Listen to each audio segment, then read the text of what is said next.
Edward, सोने, चांदी और पॉलिश स्टील की नदी में 300 मजबूत बैनरमैन और शूरवीरों, शपथ ग्रहण तलवारों और फ्रीराइडर्स का एक गौरव महल के द्वार से आगंतुक अंदर घुसे।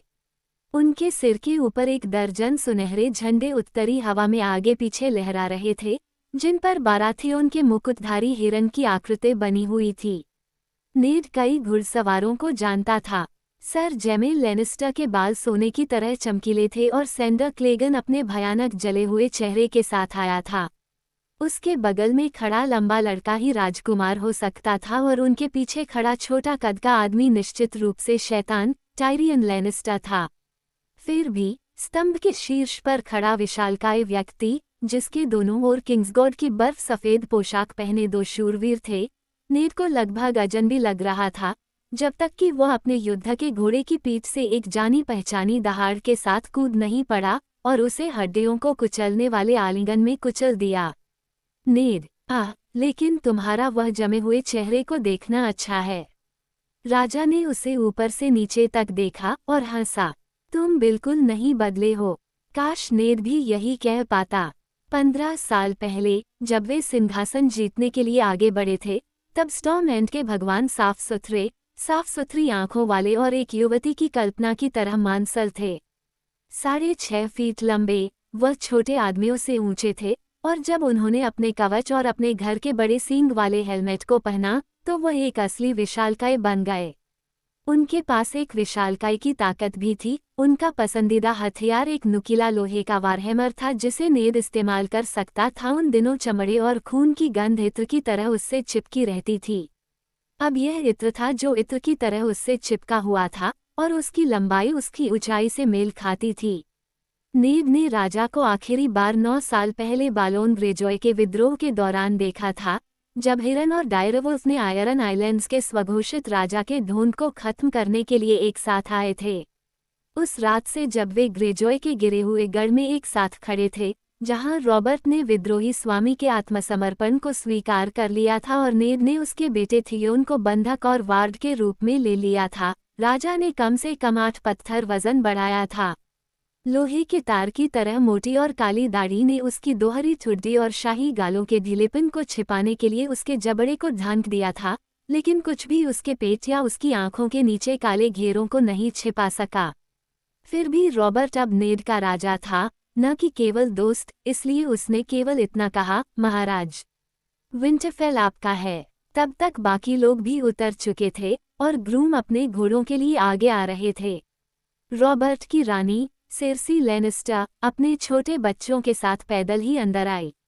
जिस व्हील हाउस में वे सवार हुए थे, वह तेल से सने ओक और सोने की धातु से बनी एक विशाल डबल डेक गाड़ी थी, जिसे 40 भारी ड्राफ्ट घोड़े खींच रहे थे, जो महल के गेट से गुजरने के लिए बहुत चौड़ी थी। नेड रानी की अंगूठी को चूमने के लिए बर्फ में घुटनों के बल बैठ गया, जबकि रॉबर्ट ने कैटलिन को एक लंबे समय से खोई हुई बहन की तरह गले लगाया। फिर बच्चों को आगे लाया गया, उनका परिचय कराया गया और दोनों पक्षों द्वारा उन्हें मंजूरी दी गई।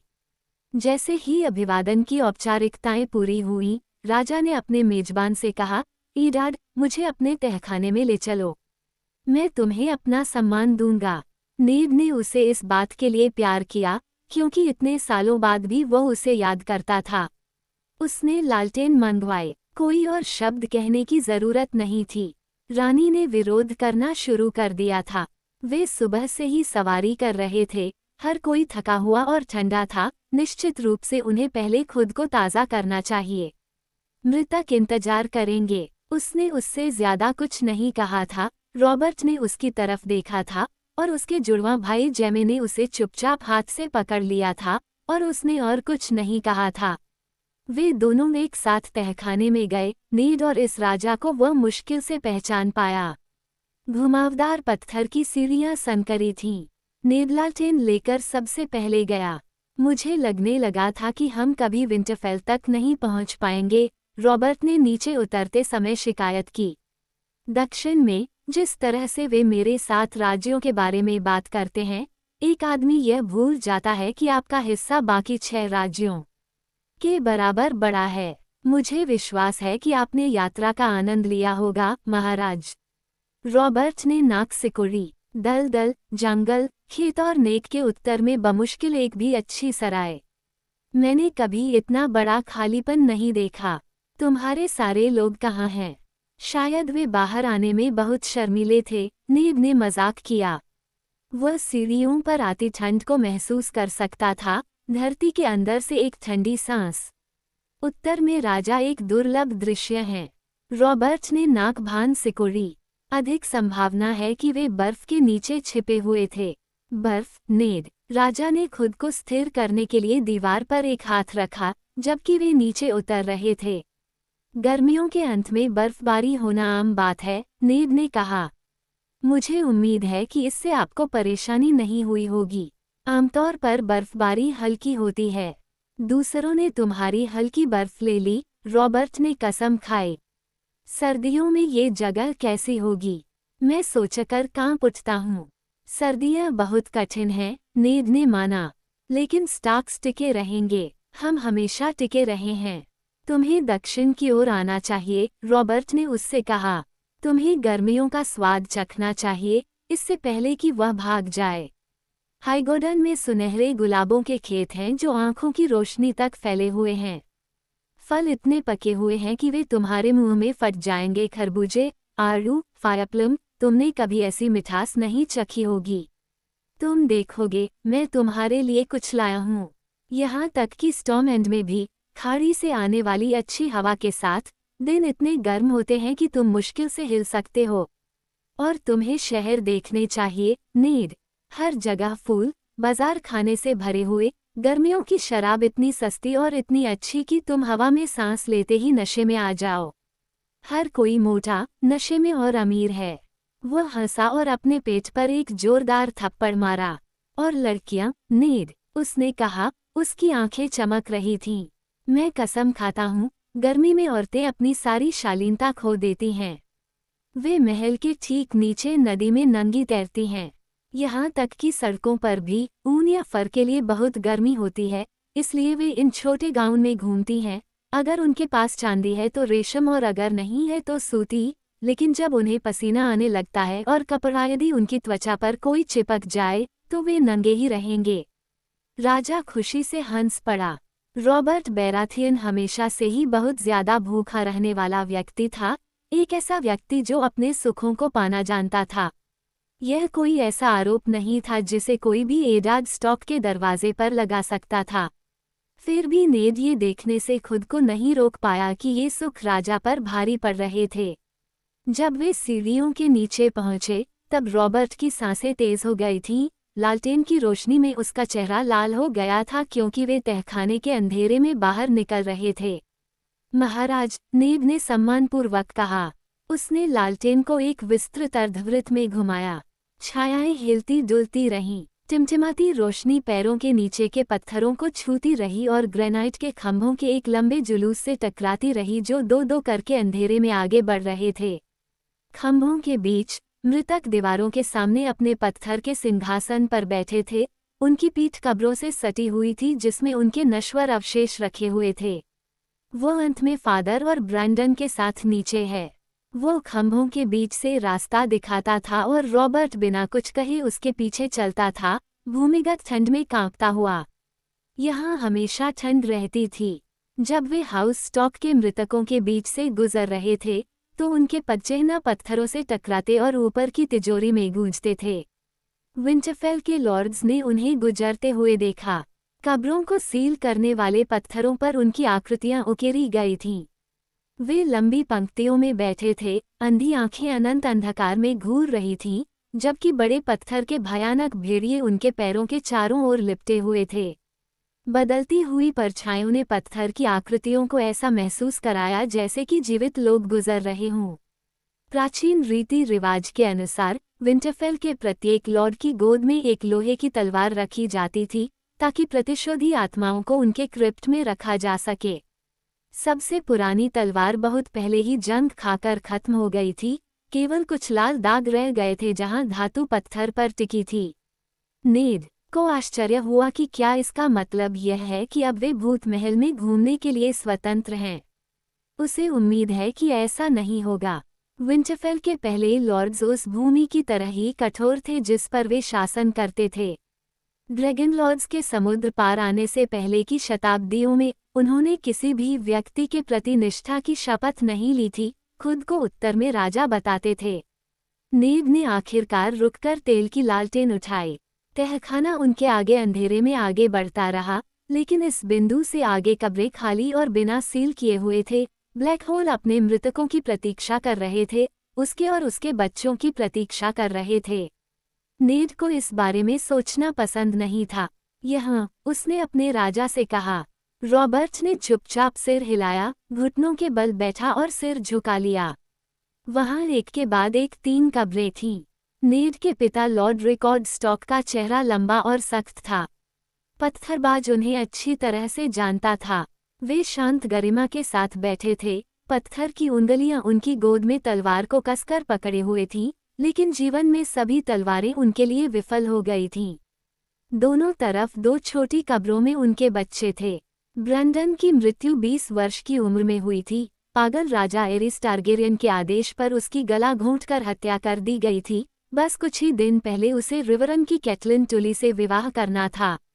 उसके पिता को उसे मरते हुए देखने के लिए मजबूर होना पड़ा था। वह सच्चा उत्तराधिकारी था, सबसे बड़ा, शासन करने के लिए पैदा हुआ था। लियाना सिर्फ 16 साल की थी, एक बेहद खूबसूरत बच्ची। नेड ने उसे पूरे दिल से प्यार किया था। रॉबर्ट उससे और भी ज्यादा प्यार करता था। वह उसकी दुल्हन बनने वाली थी। राजा ने कुछ देर चुप रहने के बाद कहा, वह उससे भी अधिक सुंदर थी। उसकी आंखें लियाना के चेहरे पर टिकी रहीं, मानो वह उसे वापस जिंदा कर सकता हो। आखिरकार वह उठा, अपने वजन से असहज हो गया। आह, लानत है, नेड, क्या तुम्हें उसे ऐसी जगह दफनाना था? उसकी आवाज याद किए गए दुख से कर्कश हो गई थी। वह अंधेरे से ज्यादा की हकदार थी। वह विंटरफेल की स्टॉक थी। नेड ने धीरे से कहा, यह उसका घर है। उसे कहीं किसी पहाड़ी पर, किसी फलदार वृक्ष के नीचे होना चाहिए, जहां उसके ऊपर सूर्य और बादल हों तथा वर्षा उसे स्वच्छ कर रही हो। जब वह मरी थी, तब मैं उसके साथ था, नेड ने राजा को याद दिलाया। वह घर आना चाहती थी, ब्रैंडन और पिता के पास आराम करना चाहती थी। वह कभी कभी उसे सुन सकता था। वादा करो, वह रोई थी, एक कमरे में जिसमें खून और गुलाब की महक थी। वादा करो, नेड। बुखार ने उसकी ताकत छीन ली थी और उसकी आवाज़ फुसफुसाहट की तरह धीमी हो गई थी, लेकिन जब उसने उसे अपना वचन दिया, तो उसकी बहन की आंखों से डर गायब हो गया था। नेड को याद आया कि उस समय वह कैसे मुस्कुराई थी, कैसे उसकी उंगलियों ने उसे कसकर पकड़ लिया था जब उसने जीवन पर अपनी पकड़ छोड़ दी थी। उसकी हथेली से गुलाब की पंखुड़ियां गिर रही थीं, मृत और काली। उसके बाद उसे कुछ भी याद नहीं था। उन्होंने पाया कि वह अभी भी उसके शरीर को पकड़े हुए था, चुपचाप अदुख। छोटे क्रैनोगमैन, हाउलैंड रीड ने उसका हाथ अपने हाथ से ले लिया था। नेड को कुछ भी याद नहीं था। जब भी संभव होता है मैं उसके लिए फूल लाता हूँ, उसने कहा। लियाना को फूल बहुत पसंद थे। राजा ने उसके गाल को छुआ, उसकी उंगलियां खुरदरे पत्थर पर इतनी कोमलता से रगड़ रही थीं मानो वह जीवित मांस हो। मैंने रेगर को मारने की कसम खाई थी क्योंकि उसने उसके साथ ऐसा किया था। तुमने किया था, नेड ने उसे याद दिलाया। केवल एक बार, रॉबर्ट ने कड़वाहट से कहा। वे ट्राइडेंट के घाट पर एक साथ आए थे, जबकि युद्ध उनके चारों ओर टूट पड़ा था। रॉबर्ट अपने वारहैमर और अपने बड़े सींग वाले हेलमेट के साथ, टारगेरियन राजकुमार पूरी तरह से काले रंग के कवच में था। उसके वक्ष पर उसके घर का 3 सिर वाला ड्रैगन था, जो मानिकों से बना था जो सूरज की रोशनी में आग की तरह चमक रहे थे। ट्राइडेंट का पानी उनके विध्वंसकों के खुरों के चारों ओर लाल हो गया था, जब वे बार बार चक्कर लगाते और टकराते थे, जब तक कि आखिरकार रॉबर्ट के हथौड़े के स्टोव से ड्रैगन और उसके नीचे की छाती पर एक कुचलने वाला प्रहार नहीं हुआ। जब नेड आखिरकार घटनास्थल पर आया, तो रेगर नदी में मृत पड़ा था, जबकि दोनों सेनाओं के लोग उसके कवच से मुक्त मानिकों के लिए घूमते पानी में हाथापाई कर रहे थे। रॉबर्ट ने स्वीकार किया, मैं अपने सपनों में उसे हर रात मारता हूँ। 1000 मौतें भी उसके हक से कम होंगी। नेड इस पर कुछ नहीं कह सका। कुछ देर चुप रहने के बाद उसने कहा, हमें वापस लौट जाना चाहिए, महाराज। आपकी पत्नी इंतजार कर रही होगी। अन्य लोग मेरी पत्नी को ले जा रहे हैं, रॉबर्ट ने गुस्से से कहा, लेकिन वो उसी रास्ते से वापस चला गया जिस रास्ते से वे आए थे। उसके कदम भारी पड़ रहे थे। और अगर मैंने एक बार फिर योर ग्रेस सुना तो मैं तुम्हारा सिर काट दूंगा। हम एक दूसरे के लिए उससे कहीं ज्यादा हैं। मैं भूला नहीं था, नेड ने शांति से उत्तर दिया। जब राजा ने उत्तर नहीं दिया तो उसने कहा, मुझे जॉन के बारे में बताओ। रॉबर्ट ने अपना सिर हिलाया। मैंने कभी किसी आदमी को इतनी जल्दी बीमार होते नहीं देखा। हमने अपने बेटे के नाम दिवस पर एक टूर्नामेंट आयोजित किया था। अगर आपने उस समय जॉन को देखा होता तो आप कसम खाते कि वो हमेशा के लिए जीवित रहेगा। एक पखवाड़े बाद वह मर गया। बीमारी उसके पेट में आग की तरह थी। यह उसे पूरी तरह जला रही थी। वो एक खंभे के पास रुका जो लंबे समय से मृत स्टॉक की कब्र के सामने था। मुझे वह बूढ़ा आदमी बहुत पसंद था। हम दोनों ने किया। नेड ने एक पल रुककर कहा, कैटलिन को अपनी बहन की चिंता है। लिसा उसका दुख कैसे सहती है। रॉबर्ट के मुंह से कड़वाहट निकल आई। सच में ठीक नहीं है, उसने स्वीकार किया। मुझे लगता है कि जॉन को खोने से वो महिला पागल हो गई है, नेड। वो लड़के को वापस आयरी ले गई है, मेरी इच्छा के विरुद्ध। मुझे उम्मीद थी कि मैं उसे कैस्टली रॉक में टायविन लेनिस्टर के साथ पालूंगा। जॉन का कोई भाई नहीं था, कोई और बेटा नहीं था। क्या मुझे उसे महिलाओं के पास छोड़ देना चाहिए था? नेड को बच्चे को लॉर्ड टायविन के बजाय पिटवाइपा को सौंपना ज्यादा पसंद था, लेकिन उसने अपनी शंकाएं अनकही ही छोड़ दी। कुछ पुराने घाव कभी ठीक नहीं होते और जरा सी बात पर फिर से खून बहने लगता है। पत्नी ने अपने पति को खो दिया है, उसने सावधानी से कहा। शायद माँ को बेटे को खोने का डर था। लड़का बहुत छोटा है, 6 साल का, बीमार और आयरी का स्वामी, भगवान दया करे, राजा ने कसम खाई। लॉर्ड टायविन ने पहले कभी वार्ड नहीं लिया था। लिसा को सम्मानित किया जाना चाहिए था। लेनिस्टर्स एक महान और कुलीन घराना है। उसने इसके बारे में सुनने से भी इनकार कर दिया। फिर वह रात के अंधेरे में बिना आपकी अनुमति के चली गई। सेर्सी गुस्से में थी। उसने गहरी सांस ली। लड़का मेरा नाम है, क्या तुम्हें पता है? Robert Erin. मैंने उसकी रक्षा करने की शपथ ली है। अगर उसकी माँ उसे चुरा ले जाए तो मैं ऐसा कैसे कर सकता हूँ? अगर तुम चाहो तो मैं उसे वार्ड के तौर पर ले लूंगा, नेड ने कहा। लिसा को इसके लिए सहमत होना चाहिए। वो और कैटलिन लड़कियां होने के नाते बहुत करीब थीं और उसका यहाँ भी स्वागत होगा। यह एक उदार प्रस्ताव है, मेरे मित्र, राजा ने कहा, लेकिन बहुत देर हो चुकी है। लॉर्ड टायविन ने पहले ही अपनी सहमति दे दी है। लड़के को कहीं और पालना उनके लिए एक गंभीर अपमान होगा। नेड ने कहा, मुझे लेनिस्टर के गौरव से अधिक अपने भतीजे के कल्याण की चिंता है। ऐसा इसलिए है क्योंकि तुम लेनिस्टर के साथ नहीं सोते। रॉबर्ट हंसा, उसकी आवाज़ कब्रों के बीच गूंज रही थी और गुंबददार छत से उछल रही थी। उसकी मुस्कान विशाल काली दाढ़ी के घने जंगल में सफ़ेद दांतों की चमक थी। आह नेड, उसने कहा, तुम अभी भी बहुत गंभीर हो। उसने नेड के कंधों पर एक बड़ा हाथ रखा। मैंने तुमसे बात करने के लिए कुछ दिन इंतजार करने की योजना बनाई थी, लेकिन अब मुझे लगता है कि इसकी कोई ज़रूरत नहीं है। आओ, मेरे साथ चलो। वे खंभों के बीच से वापस नीचे उतरने लगे। जैसे जैसे वे आगे बढ़ते गए, अंधी पत्थर जैसी आंखें उनका पीछा करती रहीं। राजा ने नेड के कंधे पर अपना हाथ रखा। तुम्हें आश्चर्य हुआ होगा कि मैं इतने लंबे समय के बाद आखिरकार विंटरफेल में उत्तर की ओर क्यों आया। नेड को संदेह था, लेकिन उसने अपनी शंकाएं जाहिर नहीं की। मेरे साथ की खुशी के लिए, जरूर, उसने हल्के से कहा। और वहाँ दीवार है, आपको इसे देखने की जरूरत है, महामहिम, इसकी दीवारों के साथ चलना और उन लोगों से बात करना जो इसे चलाते हैं। नाइट वॉच अब पहले जैसी नहीं रही। बेंजेन कहते हैं, इसमें कोई संदेह नहीं कि मैं जल्द ही आपके भाई की बात सुनूंगा, रॉबर्ट ने कहा। दीवार 8000 साल से खड़ी है। ये कुछ दिन और टिक सकती है। मेरे पास और भी जरूरी चिंताएं हैं। ये मुश्किल समय है। मुझे अपने आसपास अच्छे लोगों की जरूरत है। जॉन एरीन जैसे लोग। उन्होंने Lord of the आयरी, warden of east, hand of king के तौर पर काम किया। उनकी जगह लेना आसान नहीं होगा। उसका बेटा, नेड ने कहना शुरू किया। उसका बेटा आयरी और उसकी सारी आय का उत्तराधिकारी होगा, रॉबर्ट ने रूखेपन से कहा। अब और नहीं। नेड को ये सुनकर आश्चर्य हुआ। वह रुक गया, चौंका और अपने राजा की ओर देखने लगा। शब्द अनायास ही आ गए। आरिन हमेशा से पूर्व के वार्डन रहे हैं। शीर्षक डोमेन के साथ जुड़ा हुआ है। शायद जब वह वयस्क हो जाए तो उसे यह सम्मान वापस मिल सकता है, रॉबर्ट ने कहा। मेरे पास इस साल के बारे में सोचने के लिए है और अगले साल के बारे में भी। 6 साल का लड़का कोई युद्ध नेता नहीं है, नेड। शांति में यह उपाधि केवल एक सम्मान है।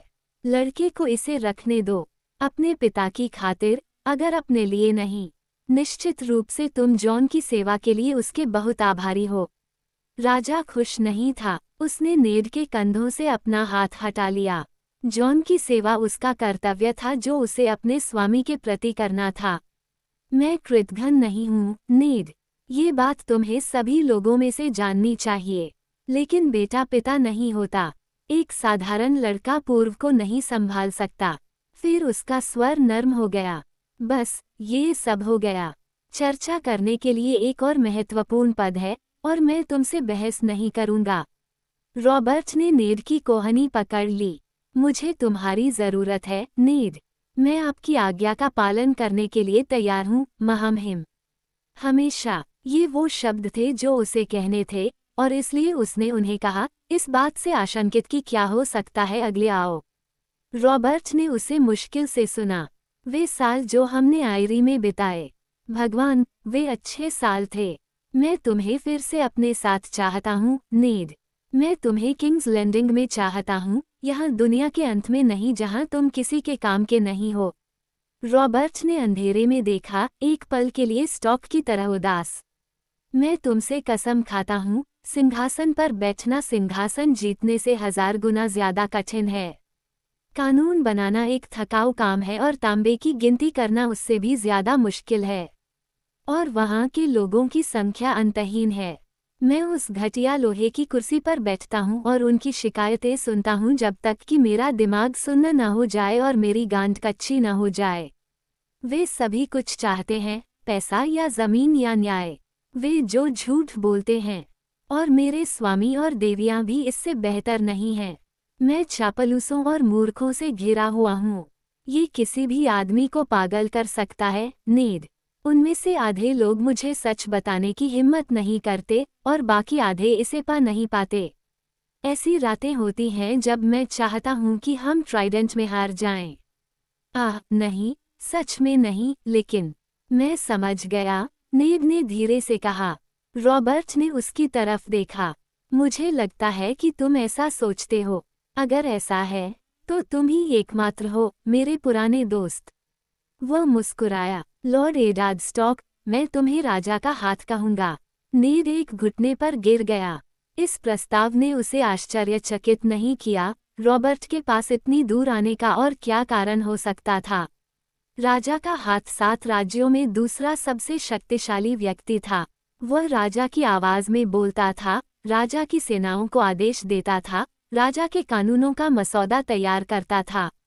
कभी कभी वह राजा के अनुपस्थित होने या बीमार होने या किसी अन्य तरह से अस्वस्थ होने पर राजा का न्याय करने के लिए लॉ सिंहासन पर भी बैठता था।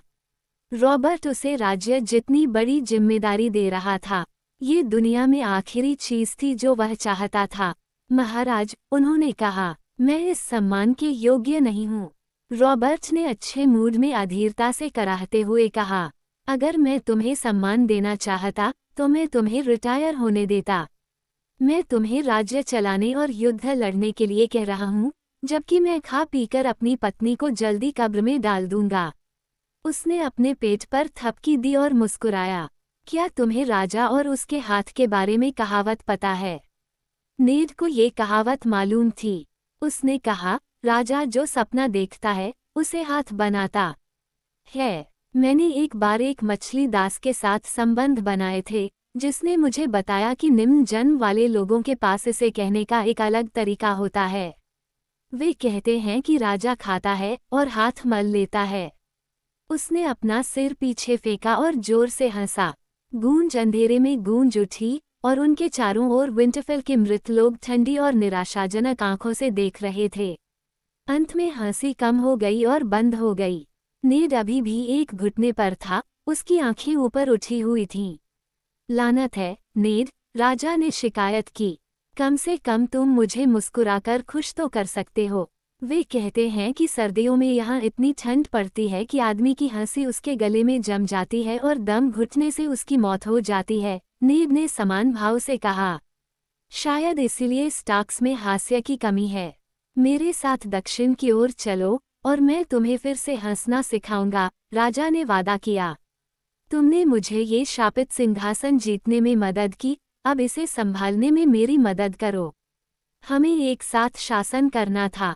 अगर लियाना जीवित होती तो हम भाई होते, खून के साथ साथ स्नेह से भी बंधे होते। खैर, बहुत देर नहीं हुई है। मेरा एक बेटा है, तुम्हारी एक बेटी है। मेरा जोफ और तुम्हारी सांसा हमारे घरों में शामिल हो जाएंगे, जैसा कि लियाना और मैं एक बार कर सकते थे। इस प्रस्ताव ने उसे आश्चर्यचकित कर दिया। सांसा केवल 11 वर्ष की है। रॉबर्ट ने अधीरता से हाथ हिलाया। सगाई के लिए उम्र काफी हो गई है। शादी कुछ साल तक रुक सकती है। राजा मुस्कुराया। अब खड़े हो जाओ और हाँ कहो, शाप है तुम्हें। मुझे इससे ज्यादा खुशी किसी और चीज से नहीं होगी, महामहिम, नेड ने उत्तर दिया। वह हिचकिचाया। ये सभी सम्मान अप्रत्याशित हैं। क्या मुझे विचार करने के लिए कुछ समय चाहिए? मुझे अपनी पत्नी को बताना है। हाँ, हाँ, बिल्कुल, कैटलिन से कहो, अगर तुम्हें सोना ही है तो सो जाओ। राजा ने नीचे हाथ बढ़ाया, नेड का हाथ पकड़ा और उसे जोर से अपने पैरों पर खड़ा किया। बस मुझे ज्यादा देर तक इंतजार मत करवाओ। मैं सबसे ज्यादा धैर्यवान आदमी नहीं हूँ। एक पल के लिए एडाद स्टॉक को एक भयानक आशंका ने घेर लिया। यही उसकी जगह थी, यहाँ उत्तर में। उसने अपने चारों ओर पत्थर की आकृतियों को देखा, तहखाने की ठंडी खामोशी में गहरी सांस ली। वह मृतकों की आंखों को महसूस कर सकता था। वे सभी सुन रहे थे, वह जानता था। और सर्दी आ रही थी।